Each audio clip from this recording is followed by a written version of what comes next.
नमस्ते दोस्तों, माया divine angels के इस विशेष शॉर्ट सीरीज़ संकट का सामना में हमने पिछले एपिसोड में देखा कि अगर कोई संकट, कोई अनहोनी घटना हमारे साथ घट रही है तो उसका सामना करने के लिए हमें क्या याद रखना चाहिए।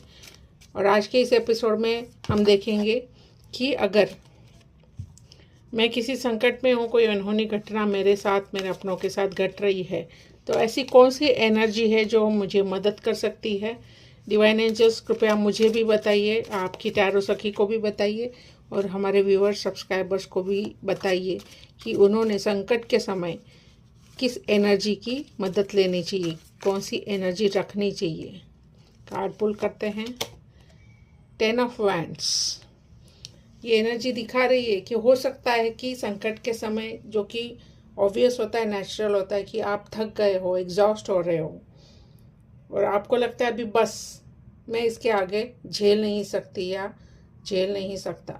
उस समय ही वही आपकी परीक्षा की घड़ी, वही हमारी आपकी परीक्षा की घड़ी है, उसमें गिव अप नहीं करना है। यही एनर्जी है जो हमें आगे लेके जा सकती है।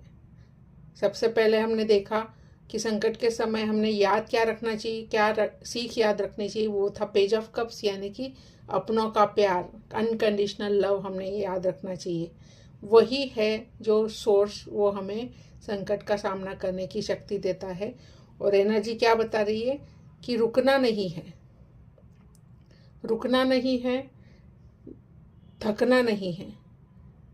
थोड़ा सा पॉज लो और आगे बढ़ो और अपना दिमाग है, जो बुद्धि है, उसको शांत रखो।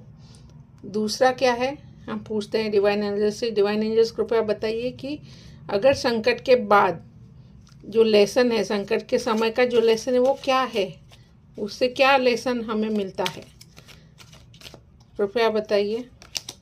S of cups. प्यार ही है जो कायम रहता है, चाहे जीवन में, इस जीवन में रहे, चाहे अगले जन्म में, चाहे पिछले जन्म में। हम सब बंधे हैं किससे? एस ऑफ कप्स से, जो कि आपने पहले भी देखा होगा। पेज ऑफ कप्स जो पहले आया था कि क्या लेसन है, क्या सीख है जो हमें याद रखनी चाहिए संकट के समय, वो है पेज ऑफ कप्स, यानी कि बहुत सारा प्यार, अपनों का प्यार। और एनर्जी, हमें कौन सी एनर्जी हेल्प कर सकती कि हमें रुकना नहीं है, घबराना नहीं है, चाहे कितनी तकलीफ हो, हमें इस संकट से पार कर ले जाएगा हमारा प्यार, आपस का प्यार। एक दूसरे की मदद करो, अकेला इंसान इतना बोझ नहीं उठा सकता। यही हमें सीखने को मिल रहा है। मिलते हैं नेक्स्ट एपिसोड में। नमस्ते।